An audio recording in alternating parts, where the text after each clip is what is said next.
Hello everyone, welcome to Glass Smile Doc channel. I'm Dr. Satya here. இந்த வீடியோவில் என்ன பார்க்க போகிறோம் அப்படின்னா பல் சொத்தை வராமல் எப்படியெல்லாம் நம்ம தடுக்கலாம். நிறைய பேஷண்ட்ஸோட கம்ப்ளைண்ட் என்னவா இருக்குதுன்னா, நான் 2 times ப்ரஷ் பண்ணுறேன், ப்ராப்பராக ப்ரஷ் பண்ணுறேன், ஸ்டில் எனக்கு வந்துட்டு பல் சொத்தை வருது அப்படிங்கிறது அவாய்ட் பண்ண முடியாத ஒரு நிலைமையாக இருக்குது அப்படின்னு கேட்குறாங்க. ஸோ பல்லோட அமைப்புன்னு பார்த்தோம் அப்படின்னா, நம்ம பல்லோட மேற்பகுதியில் வந்து சில கோடு மாதிரி இருக்கும். நீங்கள் நோட் பண்ணியிருப்பீங்களான்னு தெரியல, பட் பல்லு மேற்பகுதியில் வந்து சின்ன சின்ன கோடு மாதிரியெல்லாம் இருக்கும். பிட் அண்ட் ஃபிஷஸ்ன்னு சொல்லுவோம். அது சில பேருக்கு வந்து இயற்கையாகவே வந்து ஆழமாக இருக்கும். ஸோ அந்த மாதிரி ஒரு கண்டிஷன்னாலையும் உணவுப் பொருள் வந்து அதில் போய் வந்து தங்கிக்கும். ஸோ தங்கும் போது பல் சொத்தை வர்றதுக்குள்ள காரணமாக இருக்கும். செகண்ட் பார்த்தோம் அப்படின்னா, சில பேருக்கு இயற்கையாகவே வந்துட்டு எச்சி சுரக்கிறதுல வந்து ஒரு திக்காக சுரக்கிறதோ, இல்லை வந்து கொஞ்சம் கம்மியாக சுரக்கிறதோ, இல்லை அதில் உள்ள பாக்டீரியாஸ் வந்து அதிகமாக இருக்கிறதோ வந்து இருக்க வாய்ப்புகள் இருக்குது. ஸோ அந்த மாதிரி பேஷண்ட்ஸ்க்கு வந்து பல் சொத்துங்கிறது ஒரு தவிர்க்க முடியாத ஒரு இஷ்யூவாக வந்து இருக்கும். இன்னொன்று என்னன்னா, இதை ப்ரிவென்ட் பண்ணுறதுக்கு வந்து நம்ம ஃப்ளூரைட் கண்டெய்னிங் வந்து டூத் பேஸ்ட் வந்து நம்ம கண்டிப்பாக ட்ரை பண்ணலாம்.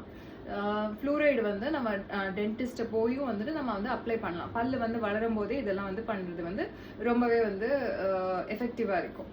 ஸோ சின்ன குழந்தையிலேயே நம்மளோட குழந்தைங்களுக்கு வந்துட்டு பல்லு முளைக்குது அப்படின்னா, ஒரு 6லேருந்து 12 வயசு வரையும் வந்து பல் எல்லாமே பால் பல் வந்து விழுந்து பெர்மனன்ட் பல் வந்து முளைக்கும். ஸோ அந்த நிலைமையில வந்துட்டு நீங்கள் கூட்டிட்டு போனீங்க அப்படின்னா, பல்லு முளைக்கும் போதே உங்களுக்கு வந்து அதுக்கு ஃப்ளூரைட் ட்ரீட்மெண்ட்டோ இல்லை பிட் அண்ட் ஃபிஷஸ் சீலன்ஸோ வந்து போட்டு பல் சொத்தை வராமல் வந்து நம்ம பாதுகாக்கலாம். ஏரிஸ் வராமல் தடுக்கிறதுக்கு வந்து ஒரு மெடிசன் கண்டுபிடிச்சிருக்காங்கன்னு சொன்னேன் இல்லையா, அது என்ன அப்படின்னா கிரேப் சீட் எக்ஸ்ட்ராக்ட்.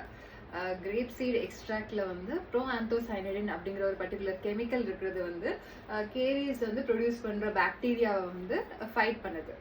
ஸோ அந்த கெமிக்கல் இருக்கிற கிரேப் சீட் எக்ஸ்ட்ராக்ட்ஸ் வந்து நம்ம எடுத்துக்கிட்டோம் அப்படின்னா கேரிஸ் வராமல் தடுக்கலாம். அதே மாதிரி ரீமினலைசேஷனும் வந்து அது ஃப்ளூரைடுக்கு ஈக்குவலண்ட்டாக வந்து இருக்கு அப்படிங்கிறத வந்து ரிசர்ச் மூலியமா கண்டுபிடிச்சிருக்காங்க. இந்த ப்ரோஆந்தோசைனடின் அப்படிங்கிற ஒரு கெமிக்கல் வந்துட்டு எல்லா பெரிஸ்லயும் இருக்கும், பட் கிரேப் சீட்ல வந்துட்டு அது வந்து அதிக அளவில் இருக்குது. ஸோ இதர் வந்து சப்ளிமெண்ட் ஃபார்ம்லயும் இல்லை கிரேப் சீட் எக்ஸ்ட்ராக்டாவும் நம்ம எடுத்துக்கிட்டோம் அப்படின்னா கேரிஸ் வராமல் வந்து நம்ம தடுத்துக்கலாம். அதாவது பல் சொத்தை வராமல் நம்ம வந்து ப்ரிவென்ட் பண்ணிக்கலாம். தேங்க்யூ.